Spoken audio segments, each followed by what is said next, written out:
Murder attempt survivors. What happened? I was working from home one morning and heard a knock at the door at 8 a.m. I ignored it at first, hoping whoever it was would go away. After a minute of knocking, I opened the door. It was my neighbor who I had spoken with a few times. My wife was at work, and I could tell he was surprised when I opened the door, and not my wife. He was expecting her to be home and not me.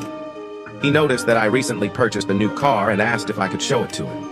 He tried to walk inside, but I asked him to walk around to the garage because of COVID-19. I showed him the car and he was acting strange. Always kept one hand in his pocket. My garage is very small, so we were in close proximity to each other. He kept inching closer to me, which made me uncomfortable. He brought an opened Coke bottle filled with a tan liquid and said, "I brought you a Coke." I declined the offer. After a few minutes, he asked if he could see my gauge cluster. We walked around to the driver's side and I sat in the driver's seat to turn on the car and show him the gauge cluster. With the door